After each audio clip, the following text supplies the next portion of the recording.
suis le pasteur Serge Brun. Je suis heureux de te retrouver pour notre nouvelle émission du culte du dimanche qui aujourd'hui a un nouveau thème. Le Saint-Esprit nous emmène sur un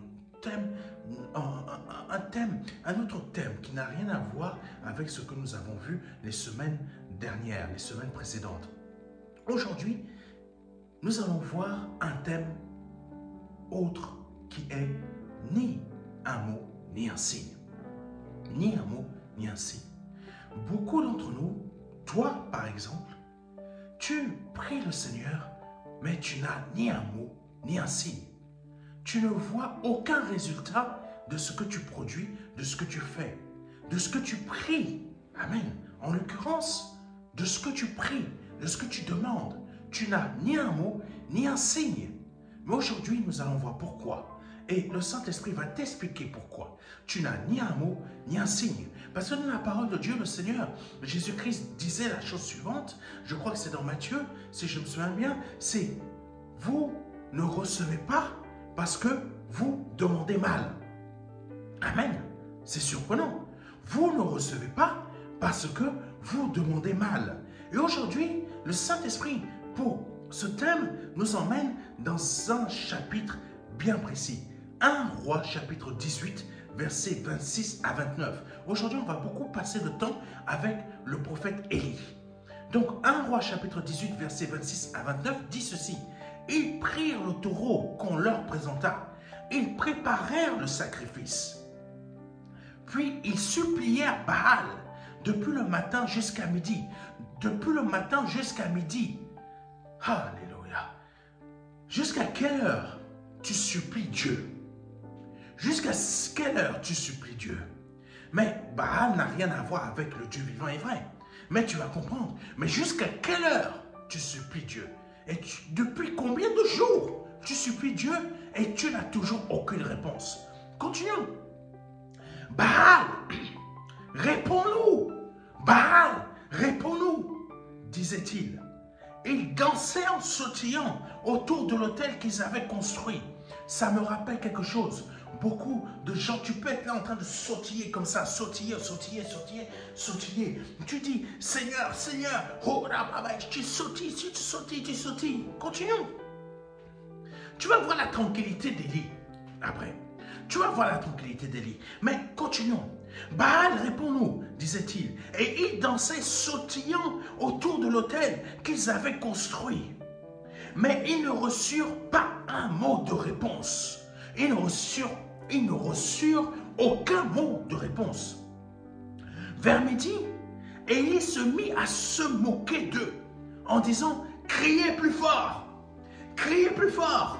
Oh, tu sais, ça ne sert à rien de crier plus fort, hein? Dieu il entend, hein? Mais il y a quelque chose tu ne demandes pas de la bonne manière. C'est pour cela que tu ne reçois pas. C'est pour cela que tu n'as ni signe, tu n'as ni un mot, ni un signe. Là, Élie, je vous le dis, vous allez voir la tranquillité d'Élie. Vous allez voir la différence qu'il y a entre nous aujourd'hui et ce que Dieu veut. Amen. Et là, il est dit, Élie se moquait d'eux en disant, criez plus fort, puisqu'il est un Dieu. Il est très occupé. Puisqu'il est un Dieu, il est très occupé. Ou il a une obligation urgente. Ou encore, il est en voyage. Peut-être qu'il dort. Tu sais, quand tu appelles un homme de Dieu n'est qu'un homme. Parfois, il est très occupé. Tu peux attendre le retour, l'appel. Mais cet homme de Dieu est très occupé. Mais un Dieu, est-ce qu'un Dieu est dépassé par les événements? Amen. Est-ce qu'un Dieu est dépassé par les événements? Non. Bon, continuons. Alléluia. Ou encore, il est en voyage. Peut-être qu'il dort. Et il faut le réveiller. Ils crièrent plus fort. Selon leur coutume, ils se blessèrent volontairement avec des épées et des lances, jusqu'à ce que le sang coule sur leur corps. C'est ça le problème. Selon les coutumes des évangéliques maintenant, Si tu veux que Dieu te réponde, c'est une coutume. Hein? Ce n'est pas donné par amour. C'est différent, mes frères et mes sœurs. Comprenez bien une chose aujourd'hui. Quand on vous dit, faites un sacrifice par expiation ou un sacrifice, bon, ils ont des termes bien précis. Mais là, écoutez, c'est très fort. Hein? Selon leur coutume, ils se blessèrent volontairement avec des épées et des lances jusqu'à ce que le sang coule sur leur corps. Aujourd'hui, donner sa dîme pour que Dieu te réponde, c'est devenu une coutume. Oui, mes frères et mes sœurs, c'est devenu une coutume. Vous allez voir, Élie n'avait pas besoin de ça. La dîme, l'offrande, c'est juste, je donne par amour. Ce n'est pas une coutume. Mais là, dans beaucoup de nos assemblées, c'est devenu un moyen coutumier. Excusez-moi, peut-être je m'exprime mal. Peut-être je viens de choquer 2-3 personnes. C'est devenu un moyen coutumier. Tu donnes aujourd'hui ta dîme ou ton offrande, ou une offrande particulière, ou une dîme particulière, parce qu'aujourd'hui, il y a beaucoup de pasteurs, beaucoup de serviteurs qui vont te dire, donne une dîme pour que Dieu t'écoute. C'est devenu un moyen coutumier.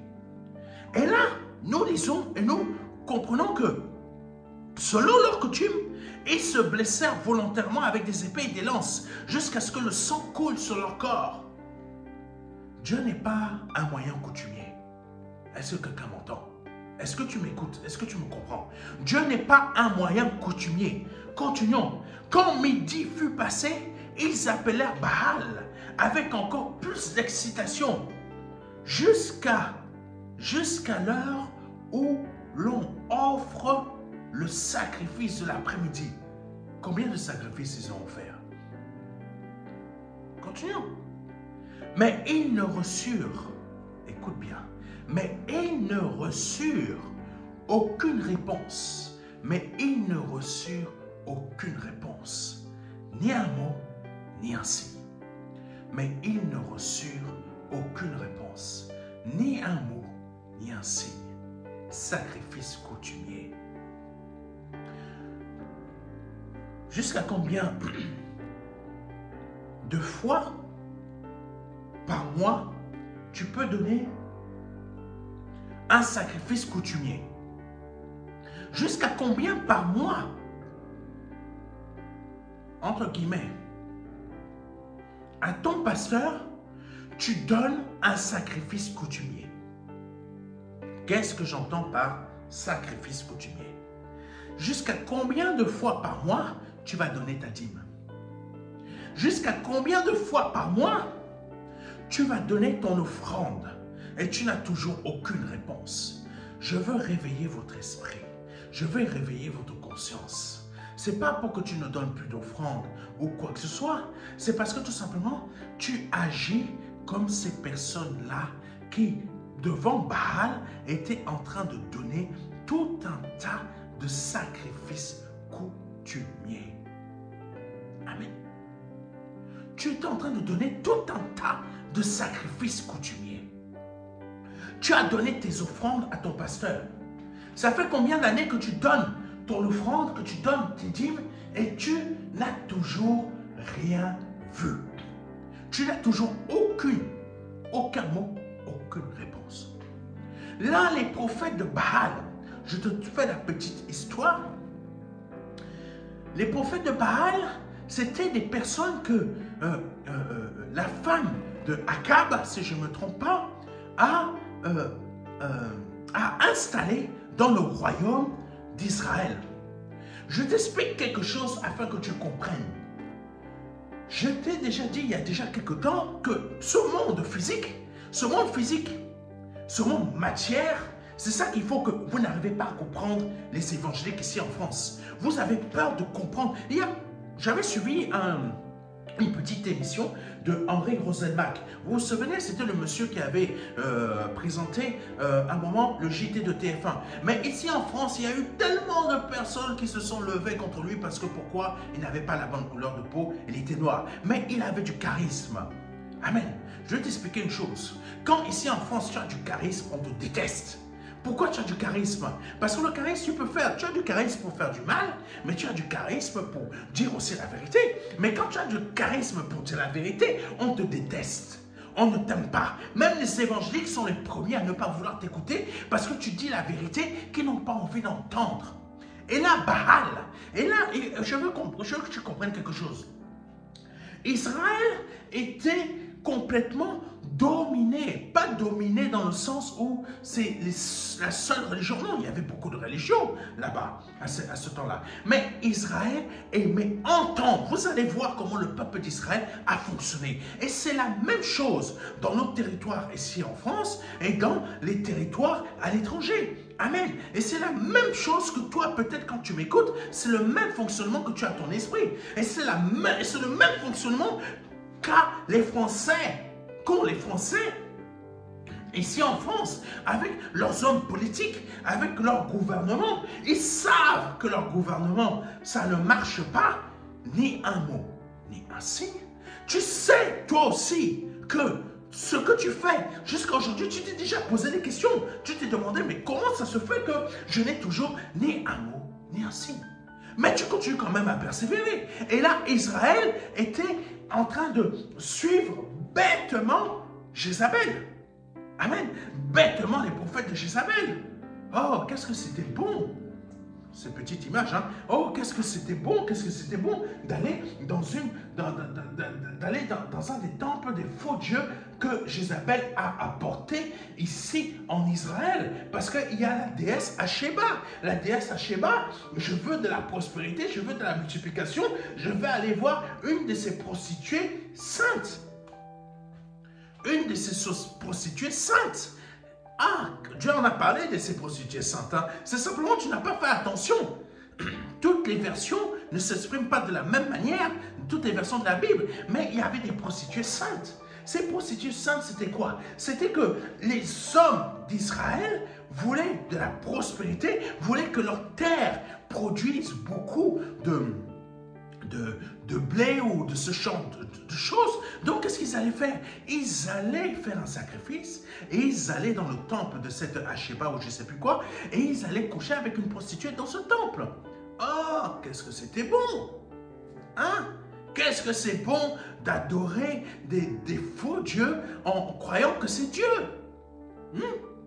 Qu'est-ce que c'est bon? C'est beaucoup plus simple. On va te dire, ah oui, viens donner 10 000 € d'offrande à l'église, viens donner 10 000 € d'offrande à Dieu et Dieu va te répondre. 10 000, 10 000, 10 000. En fait, ah bon, il faut payer 10 000 € pour que Dieu te parle au lieu que le voile a été déchiré. C'est quoi ces histoires-là? Prostituée sainte. Ah, je ne blasphème pas contre Dieu. Oh non, le Saint-Esprit vous révèle la vérité. Parce que cette vérité-là, vous ne voulez pas l'entendre. Amen. Et Henri Roselmack, il était en train de dire la chose suivante. Il parlait, je crois, d'ICC. Il parlait d'ICC. Bon, je n'ai rien contre ICC. Hein. Moi, je vous dis exactement, je vous rapporte à peu près, en gros, ce qu'il disait. En fait, il parlait du fait que si tu ne connais pas, écoutez-moi bien, si tu ne connais pas le moteur de ta voiture, comment tu sauras l'utiliser? Si tu ne connais pas les capacités de ta voiture, comment tu sauras l'utiliser dans sa plénitude? Amen. Si tu ne connais pas les capacités de ton véhicule, comment tu pourras l'utiliser dans sa plénitude? Donc, si tu ne connais pas ça, et tu conduis, tu ne sais pas que cette voiture, tu veux aller dans l'autoroute et tu veux commencer, ça c'est moi qui rajoute, tu veux aller sur l'autoroute et tu ne connais pas les capacités de ta voiture et tu veux faire une accélération pour doubler des voitures. Comme ça, et derrière, il y a un jumbo jet qui arrive, mais toi, tu ne connais pas les capacités de ta voiture. Tu te dis que je vais accélérer et là, derrière, en passant par la gauche, ici en France, pour doubler, on ne passe jamais par la droite. Et là, la voiture vient te bim. Pourquoi elle t'a cogné? Parce que tout simplement, tu n'as pas connu. Tu n'as pas cherché à comprendre les capacités de ton véhicule, à savoir combien de chevaux elle avait. Combien elle avait, est-ce qu'elle avait un turbo? Est-ce qu'elle avait les capacités que dès que tu appuies sur le champignon, la voiture a fait boum? Non. Tu t'es contenté de suivre bêtement. On t'a vendu la voiture, tu l'as prise, on t'a dit, oui, ne vous inquiétez pas, elle est bien, elle va bien rouler, ça va aller, et là, vous allez y aller. Non, tu t'es pas contenté de... Tu t'es contenté que d'entendre, mais tu n'as pas cherché à connaître l'intérieur des capacités de la voiture. C'est la même chose avec nous dans ce temps de chrétienté. On ne cherche pas à connaître les profondeurs de Dieu. On ne cherche pas à connaître, à laisser le Saint-Esprit aller chercher ce qu'il y a dans les profondeurs de Dieu et de les mettre en nous pour comprendre et pour savoir ce que Dieu peut penser de telle situation, de telles choses que nous devons faire. Mais comme on ne va pas chercher à connaître, à comprendre les capacités de Dieu, pour nous, on n'a ni réponse, on n'a ni un mot, ni un signe. Amen. Et là, Israël, c'était la même chose. Amen. Et c'est la même chose pour le peuple français. C'est la même chose pour ta foi personnelle. Tu ne cherches pas à connaître les capacités de Dieu qu'il a pour toi à te donner. Tu entends simplement, fais ci, fais ça. Donne ta dîme, donne ton offrande, et tu restes sur juste ça. Mais toi-même, tu ne cherches à rien savoir. Amen. Toi-même, tu ne cherches à rien savoir. Israël ne cherchait à rien savoir. Ils étaient simplement dominés, pas vraiment dominés. Parce qu'il faut savoir qu'un peuple est parfois, comment dire ça? Un peuple n'est pas forcément dominé. Un peuple a le roi ou la reine ou le dirigeant qu'il veut avoir. Amen. Quelqu'un m'écoute? Un roi, un peuple a le dirigeant que lui-même il veut avoir. Amen. Ça veut dire quoi? Ça veut dire que si la France se trouve dans cet état dans lequel elle se trouve, c'est parce qu'elle-même, elle s'est donné le dirigeant qui correspond à son propre cœur. Amen. Si toi, en Afrique, tu te trouves dans cette dimension dans laquelle tu te trouves là actuellement, c'est parce que tu t'es donné toi-même le dirigeant que tu voulais avoir, qui te ressemble. Qu'est-ce que ça veut dire? Et toi-même, qui es chrétien, censé être né de nouveau, tu es sous la domination spirituelle d'un territoire qui correspond à ton propre cœur. Amen. Non, ne me regarde pas comme ça, c'est la réalité. Si aujourd'hui, ici en France, les chrétiens évangéliques sont plus en train de courir après l'argent, courir après les moyens financiers, courir après la réussite, être malade même, à lâcher Dieu, parce qu'ils n'ont pas l'argent, parce qu'ils n'ont pas les finances, prêts à lâcher Dieu, parce qu'ils ont une épreuve qui leur est tombée dessus, c'est parce qu'ils sont sous la domination, pas de l'Esprit de Dieu. Parce que la domination de l'Esprit de Dieu, ce n'est pas la domination du monde. Ce n'est pas que Dieu domine sur toi. Mais je veux que tu comprennes quelque chose. C'est spirituel. Je t'ai dit que matière, c'est aussi spirituel. Ça, là, c'est aussi spirituel. Comprends une chose. Maintenant, écoute la chose suivante. C'est parce que tu es sous la domination de l'esprit de ce monde. Comment ça se fait que tu sois sous la domination de l'esprit de ce monde? C'est très simple. Tu es à la recherche du matériel au lieu que la matière n'est rien. Est-ce que tu comprends? C'est ça en gros que le Seigneur nous expliquait. Quand il disait que les choses de ce monde ne sont rien, ça veut dire tout simplement la matière, c'est ça. La matière, c'est ça, ce n'est rien. Dieu peut le dupliquer comme ça à l'infini selon sa volonté, s'il le veut, il peut me faire dire, prononcer un mot, que tout ce qui compose cette matière-là, qui fait que cette matière existe, ça se démultiplie. Mais oui, mes frères et mes sœurs, c'est pour cela que la matière, ce n'est rien. C'est l'esprit qui emmène la chose à se démultiplier, à se multiplier, qui est quelque chose. Est-ce que tu comprends? Et là, Baal n'était pas l'esprit qu'il faut, c'était un esprit trompeur. Comme ici en France, quand tu es là, tu vas à l'assemblée, peu importe l'assemblée. Et c'est pour ça que quand j'écoutais, en vrai, en Rosenmack, ils étaient en train de parler, il était en train de dire que malheureusement, en fait, les chrétiens ne connaissent pas. Ah, Jésus. Les chrétiens évangéliques ne connaissent pas la mécanique de leur vie spirituelle. Je viens de te choquer là.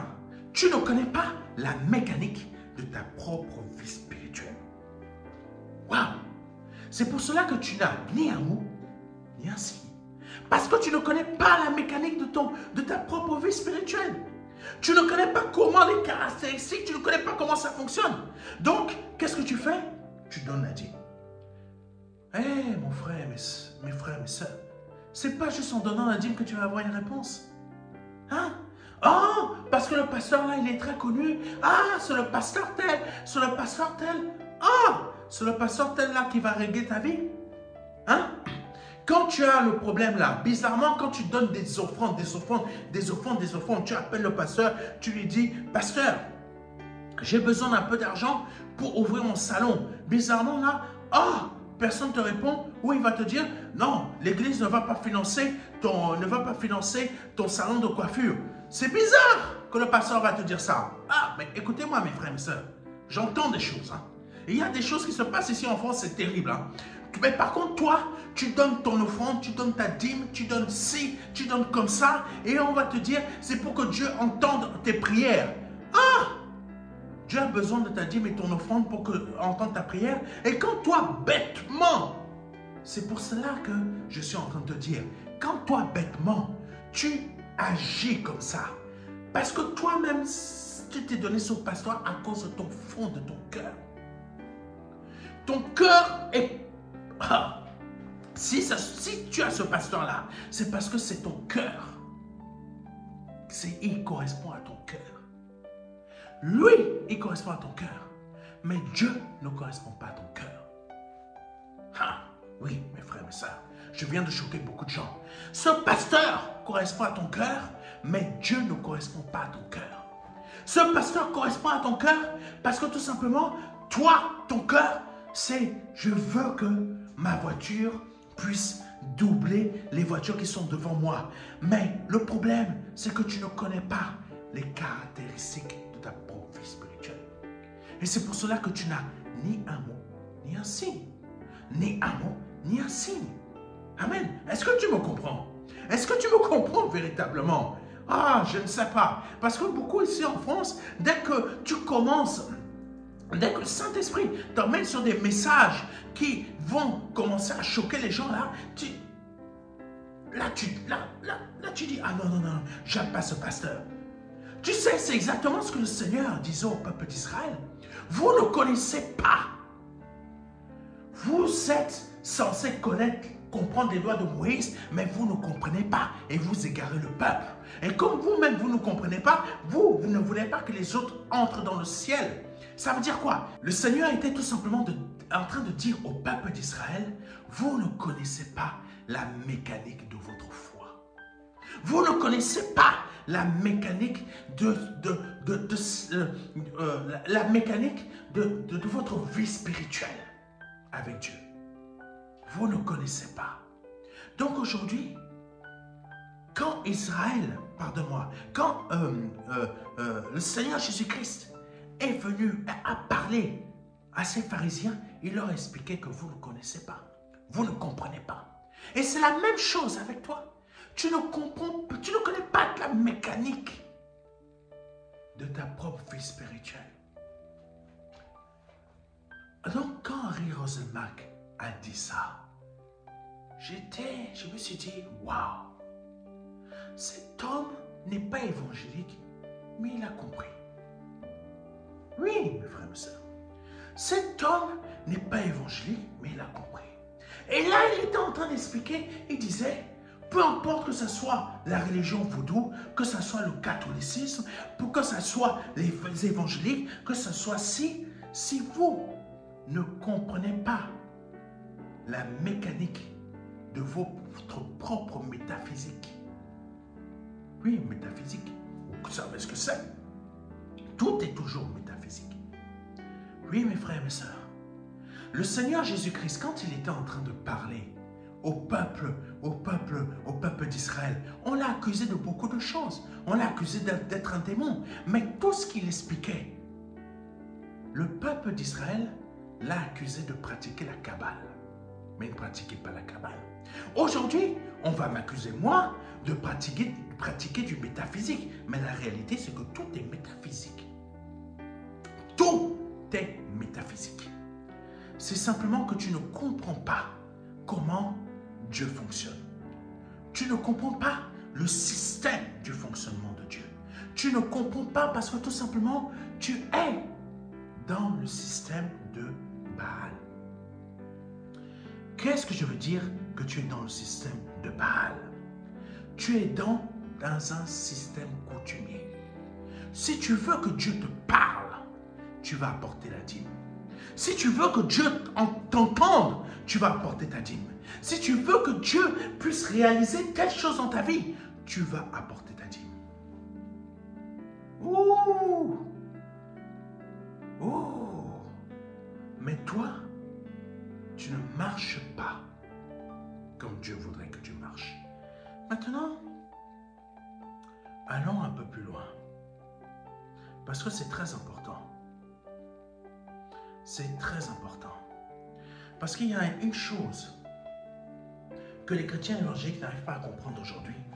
C'est qu'il faut se débarrasser du système coutumier qu'on vous a installé dans votre cœur. À une chose, je veux que Dieu me réponde, je donne ma dîme. Ne donne pas ta dîme pour que Dieu te réponde. Donne ta dîme pour que d'autres soient bénis. D'autres soient bénis au travers de ta dîme. L'assemblée ne doit pas récolter ta dîme pour tout simplement s'acheter des voitures Range Rover. Excuse-moi, je suis pasteur, mais je suis choqué quand je vois qu'on prend ta dîme, on prend tes offrandes et on va s'acheter des Range Rover. Amen. Tout ce que moi je possède, c'est parce que moi je travaille. Amen. C'est parce que moi je travaille. Je travaille. Je ne gagne, je m'achète rien avec votre argent. De toute façon, le peu qu'on reçoit, je m'achète rien avec ça. Tout ça, ça finance l'œuvre. Tout ça, c'est pour aider même. Quand on a assez, on aide. On aide. Oh Jésus. Mais c'est pas pour ça que toi, quand tu entends aider, parce que tu es en Afrique, tu vas commencer à prendre le téléphone là. Je vais appeler Pasteur Serge pour qu'il m'aide. Non, non, non. Je connais vos cœurs aussi. Vos cœurs sont remplis de fainéantise. En Afrique. Oui, mes frères et mes sœurs. Vos cœurs sont remplis de fainéantise. Parce que si vous vouliez réussir, vous seriez débarrassé de vos présidents là, à gauche, à droite, de francs-maçons. Oui. Vous seriez débarrassé. Comment ça se fait qu'au Congo, il faut m'expliquer la chose. Quand je vois les images du Congo, ça, c'est aussi les choses coutumières. C'est pour ça que vous n'avez ni mot, ni si. Il faut m'expliquer. Comment ça se fait qu'au Congo, Brazzaville ou Kinshasa, comment ça se fait que les rues soient sales? Les rues soient démontées. Les choses soient pourries, qui est, pardonnez-moi, entre guillemets, il y a du bordel à gauche, à droite. Non, expliquez-moi, parce qu'il y a des pasteurs ici en France, ils me disent, ah oui, t'as vu tel pasteur là-bas au Niger, au Nigeria, t'as vu tel pasteur, mais si je vois le Nigeria est aussi pareil.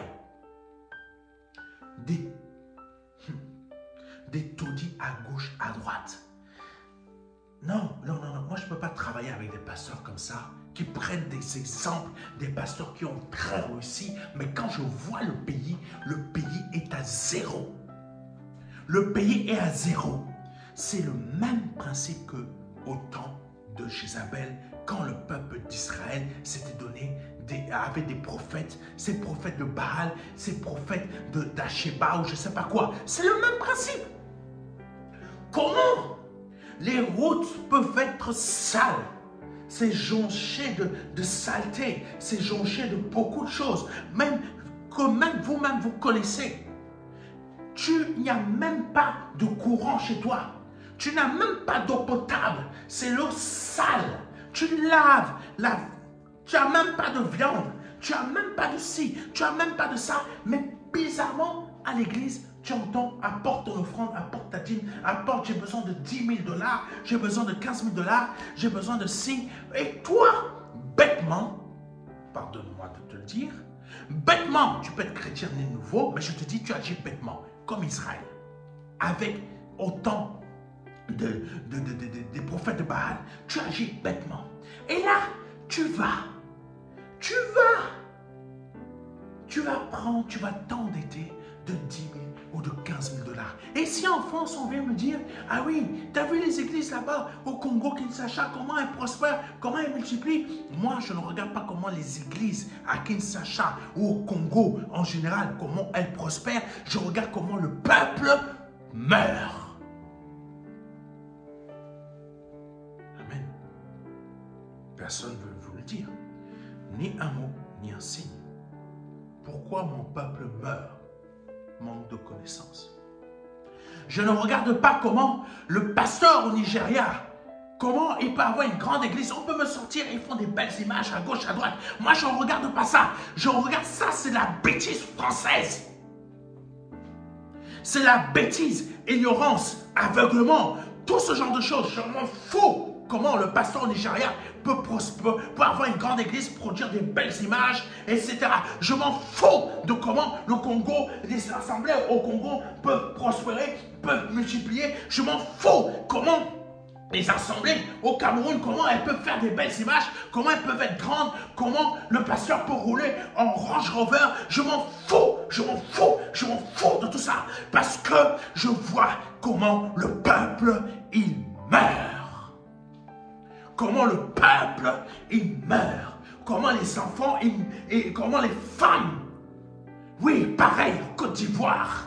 Je m'en fous comment les pasteurs ont telle voiture. Je m'en fous de ces pasteurs-là qui ont des assemblées énormes. Je m'en fous. Je vois comment les femmes enceintes meurent parce que tout simplement, il n'y a pas d'argent. Il n'y a pas d'argent. Et ces mêmes personnes, parce que il y a le système coutumier de la dîme et de l'offrande, elles vont s'endetter. Et elles meurent parce qu'il n'y a pas d'argent. Quand elles vont voir le pasteur, j'ai donné tant de dîmes, s'il te plaît, aide-moi à payer mes soins. Le pasteur dit non. L'église ne fait pas ça. La personne est morte. Dites-moi, vous qui aimez vos pasteurs là, vous vous êtes donné des pasteurs selon votre cœur. Mais vous ne vous êtes pas donné Dieu selon votre cœur. C'est pour ça que vous ne connaissez pas la mécanique de Dieu. Ni un mot, ni un signe. Ni un mot, ni un signe. Dites-moi, comment tu peux dire j'aime Dieu et le peuple meurt? Comment tu peux dire que j'aime Dieu et mon peuple meurt? Je suis pasteur, je n'aime pas que mon peuple meure. Pourquoi? Parce que je suis à l'image de Dieu. Je suis l'Église. L'Église n'est pas l'Assemblée. L'Église n'est pas cette chaîne de télévision. Mon peuple, il meurt. Pour comment je peux me contenter de ça? Tu es pasteur. Tu demandes des sommes astronomiques. Les gens viennent à l'église. ils donnent parce qu'ils sont sous la contrainte. On les presse de donner. Si tu veux recevoir plus, si tu veux que Dieu te réponde, si tu veux que Dieu te parle, si tu veux que Dieu te fasse, les personnes, ils donnent, ils donnent, ils donnent. Ils n'ont même plus de quoi nourrir les enfants. Les rues sont sales. Même les hommes politiques du pays viennent donner l'argent dans l'église. Et toi, tu vas dire, oui, je suis béni. Même les hommes politiques viennent donner. Même les hommes politiques viennent donner. Ne te réjouis pas que les hommes politiques viennent donner. Parce que si tu as le courage, tu sors. Si tu as véritablement le cœur de Dieu en toi, sors de l'assemblée. Sors de ta belle maison que tu as en Afrique. Sors. Ose mettre les pieds dehors. Va voir comment ceux dont Dieu t'a confié les âmes meurent. Comment ceux dont Dieu t'a confié les âmes n'ont pas l'argent pour manger la viande, n'ont pas l'argent pour s'acheter des courses, mais vont s'endetter pour apporter des dîmes. Moi, quand un pasteur ici en France, ou une personne vient me dire, t'as vu le pasteur là-bas, il est grand, il est mieux que toi, il est plus grand que toi, donc tu ne peux pas l'enregistrer. Moi, je ne peux pas enregistrer. Je ne peux pas vous supporter. Pourquoi je ne peux pas vous supporter? Parce que vous ne voyez pas la réalité du pays. La réalité du pays. Oui, le pasteur là est trop grand pour toi, pour que tu l'enregistres, pour que tu le filmes. Mais ton œillère, vos œillères ici en France, ne vous font pas voir le pays en Afrique. Je m'en fous comment le pasteur filme. Mais moi, je vois le peuple mourir. Je vois le musulman mourir. Le musulman qui a besoin de Christ aussi. Je vois le musulman mourir. Je vois l'enfant qui n'a pas d'argent, la peau sur les os. Vous croyez que ça fait plaisir à Dieu, ça? Vous croyez que c'est la dîme qui va faire plaisir à Dieu? L'enfant là est en train de mourir. La mère est en train de mourir. Mais comme Baal, au temps de Baal, je donne mes sacrifices et j'obéis, je donne. Mais le peuple meurt.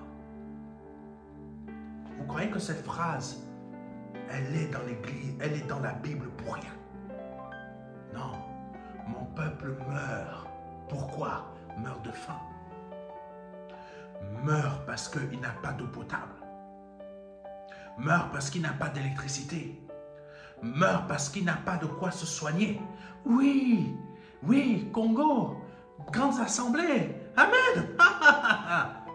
Nigeria, grandes assemblées. Côte d'Ivoire, grandes assemblées. Mais où sont? Mais est-ce que les peuples là sont soignés?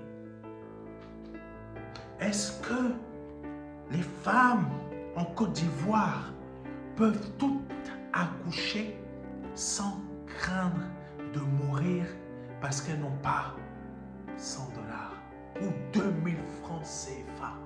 Ou non, même pas 300 000 francs CFA quasiment.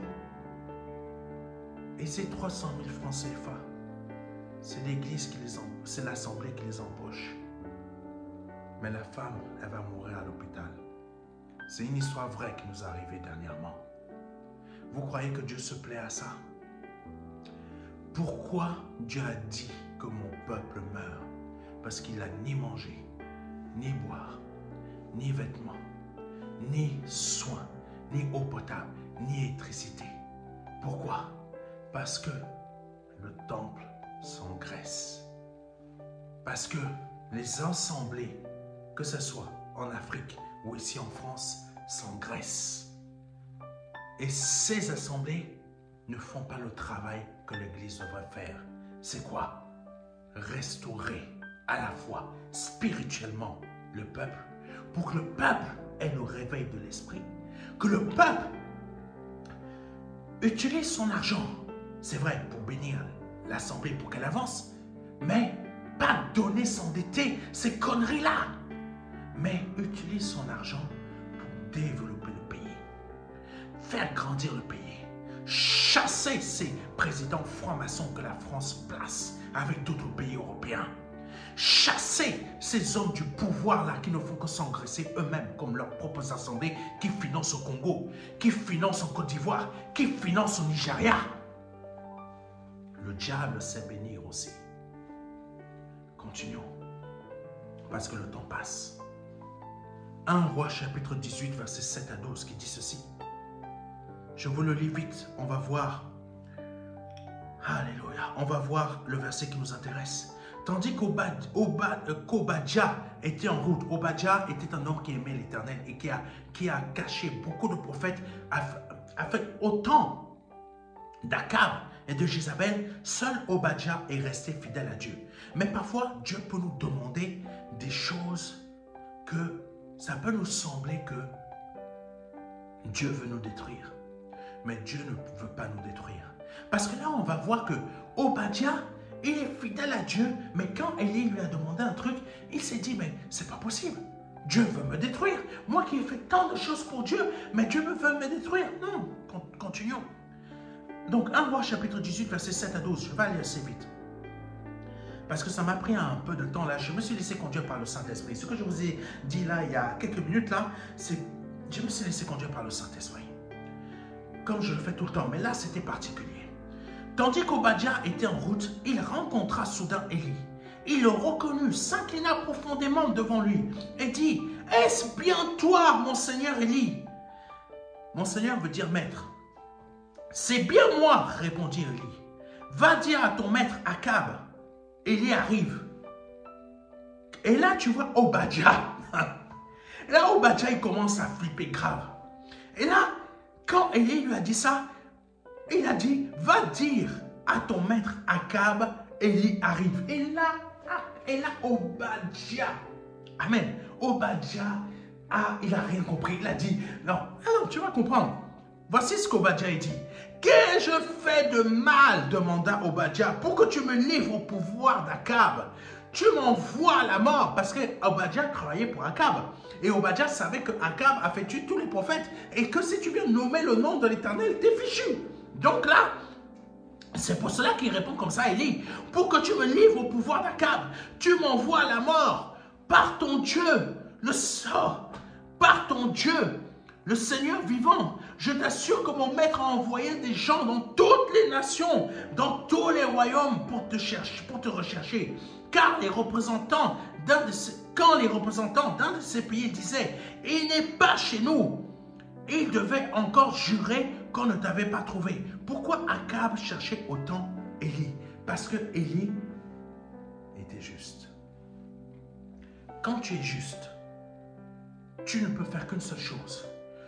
Le feu de ton royaume, le feu de ta maison me dévore. Ça veut dire quoi? Tu es obligé de libérer la vérité. Tu es obligé de libérer ce feu de vérité. Et tu ne peux pas te mettre, et tu ne peux pas te continuer avec des hommes de sang comme Akab. Des hommes de fausseté, des hommes de mensonges. Tu ne peux pas, parce que ton feu ne peut pas supporter leurs mensonges. Donc Élie dérangeait tellement Akab que Akab ne voulait plus voir Élie, savoir qu'Élie était vivant.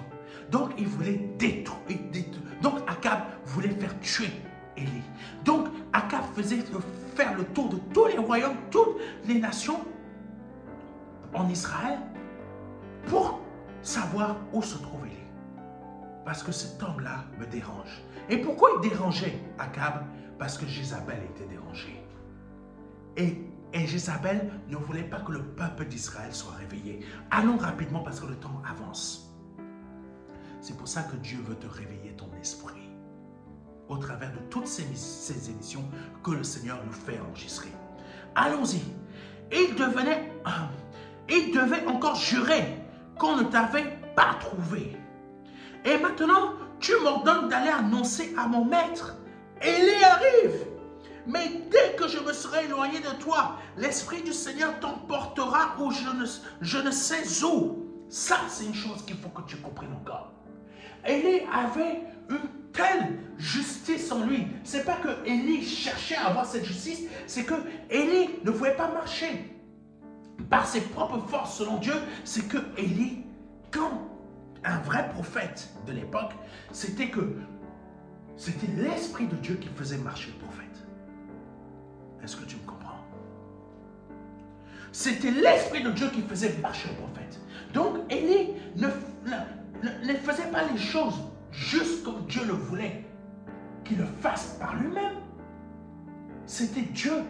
Élie se laissait, pardonne-moi du terme, tu vas comprendre, manipuler pour que tu puisses comprendre. Ce n'est pas une possession, mais il faut que tu comprennes. C'est vraiment se laisser diriger, conduire, inciter à faire ce qui est juste.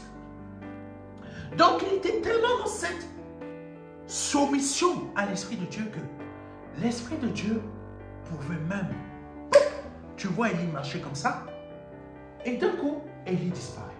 Visiblement, Élie disparaît. Oui, mes frères et mes sœurs, il y a des hommes de Dieu qui ont une puissance, pas d'eux-mêmes, mais qui viennent de Dieu. Et ils ont une puissance que tu peux mettre tout devant eux, même si leurs ennemis, même si ces ennemis sont d'autres pasteurs, ou je ne sais pas quoi, parce qu'ils disent la vérité, ça les dérange, personne ne pourra le toucher. Personne ne pourra te toucher tant que tu restes dans la vérité de Dieu. Est-ce que tu m'écoutes? Personne ne pourra mettre la main sur toi tant que tu es dans la justice de Dieu. Continuons. Donc Élie pouvait être enlevé comme ça par le Saint-Esprit. Et c'est ça qu'Obadja était en train de lui dire. L'Esprit du Seigneur t'emportera, l'Esprit de ton maître, en gros, t'emportera, je ne sais où, l'Esprit de ton maître. Donc Jésus, l'Esprit de Jésus, le prenait et le faisait disparaître comme ça et l'emmenait autre part. C'est fort. Continuons. J'irai faire mon rapport à Akab, on ne te retrouvera pas et on me tuera. Pourtant, je suis adorateur fidèle du Seigneur depuis ma jeunesse. Obadja a flippé. Parfois, Dieu te demande de faire un truc, d'obéir à sa volonté, d'obéir à sa justice. Mais toi, tu vas dire, ah non, si je fais ça, l'assemblée là-bas ne m'acceptera plus. Si je fais ainsi, si je fais, vous savez, il y a des gens, je vais vous le dire, vous êtes nombreux dans vos assemblées. Si tu marches selon l'Esprit de Dieu, beaucoup d'assemblées ici, si les fidèles commencent à marcher selon l'Esprit de Dieu, si tu commences à marcher selon l'Esprit de Dieu, sache une chose, ta propre assemblée va te rejeter. La propre assemblée dans laquelle tu es depuis très longtemps va te rejeter. Parce que tout simplement, toi tu marches selon l'Esprit de Dieu. Élie a dit, va dire à Akab que Élie arrive. Élie qui était cherché partout. Élie qui était cherché partout par Akab. Obadja a dit, tu m'envoies moi. Au lieu que c'est l'Esprit de Dieu qui a envoyé Obadja. Il n'est rien arrivé à Obadja, hein, ne vous inquiétez pas. Obadja n'est pas mort, hein. Akab n'a pas pu le tuer. Mais, quand c'est l'Esprit de Dieu qui t'envoie faire quelque chose, même dans ton assemblée, sache la chose suivante. Ton assemblée va te rejeter. Le pasteur de ton assemblée va te rejeter. Pourquoi? Parce que toi, tu t'es donné cet homme selon ton cœur. Mais tu ne t'es pas donné Dieu. Dieu ne correspond pas à ton cœur. Ton cœur ne bat pas pour Dieu. C'est pour ça qu'il est dit dans la parole de Dieu, tu aimeras Dieu de toutes tes forces, de toute ton âme, de toutes tes pensées. Mais aujourd'hui, tu aimes ton pasteur de toutes tes forces, de toute ton âme, de toutes tes pensées. Tu ne vois pas qu'il y a un problème. Tu ne vois pas qu'il y a un abus. Tu ne vois pas qu'il y a une dérive. Amen.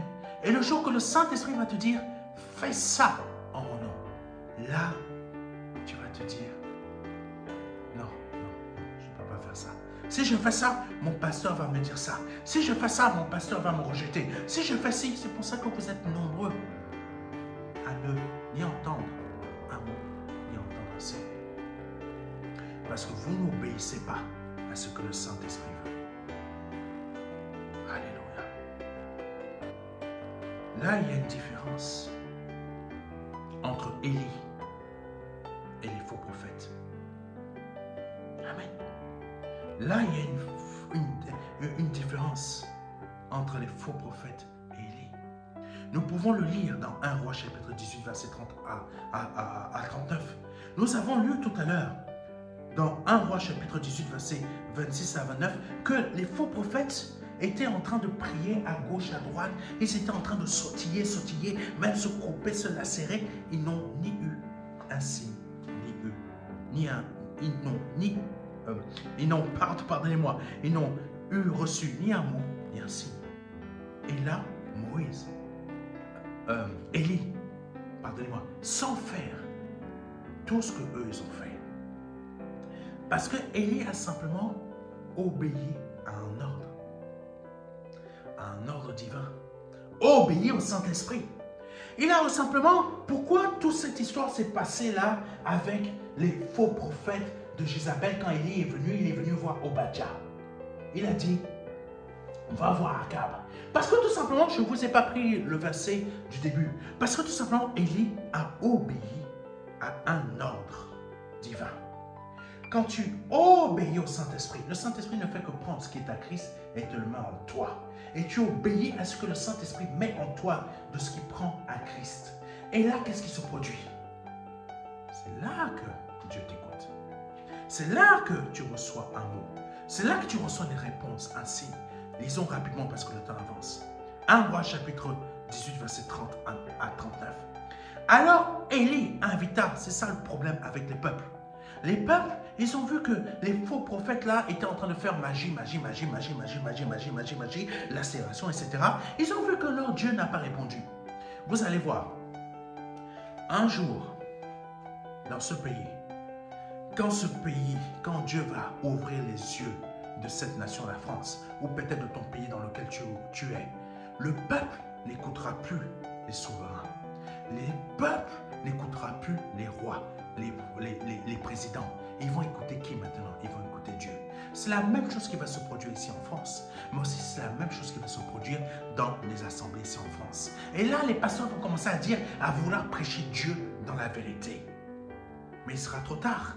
Parce que Dieu va ouvrir les yeux de chaque fidèle de ces assemblées pour s'attirer ces fidèles à lui-même. Amen. Oh, c'est une réalité, mes frères et mes sœurs. Vous allez être surpris. Alors là, c'est ça qui s'est produit ici. 1 Roi chapitre 18, verset 30 à 39. Alors Élie invita tout le peuple à s'approcher de lui.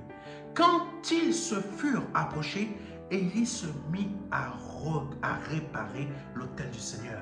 Qu'est-ce qu'il fait? Élie a réparé l'autel du Seigneur. Ça veut dire qu'il faut que tu répares ton autel en toi. Je ne vais pas passer trop de temps dessus parce que le temps passe. Il se mit à réparer l'autel du Seigneur qui était en ruine. Si aujourd'hui tu n'as ni mot, ni signe, parce que l'autel du Seigneur, cet autel c'est quoi? Elle a été bâtie à ta nouvelle naissance. Mais il s'est produit quelque chose qui l'a détruite. Et c'est qui? Soit ton assemblée, les prédications que tu as reçues à ton assemblée l'ont détruite. Soit c'est des épreuves, soit c'est toi-même. Alors Élie invita tout le peuple à s'approcher de lui. Venez à moi, venez à moi, venez à moi. Quand ils furent approchés, Élie se mit à réparer. Le peuple est venu. Le peuple devait venir avant qu'il répare. Donc il s'est mis à réparer l'autel du Seigneur qui était en ruine. Et il prit 12 pierres, nombre correspondant aux 12 tribus des descendants de Jacob. C'est à ce Jacob que le Seigneur avait déclaré: tu t'appelleras désormais Israël. Écoutez-moi bien, c'est une prophétie. Il a pris les pierres, les 12 pierres d'Israël, et il a dit: tu t'appelleras désormais Israël. Et qu'est-ce que Jésus-Christ a dit à Pierre? Tu t'appelles. Sur cette pierre, je bâtirai mon église. Waouh!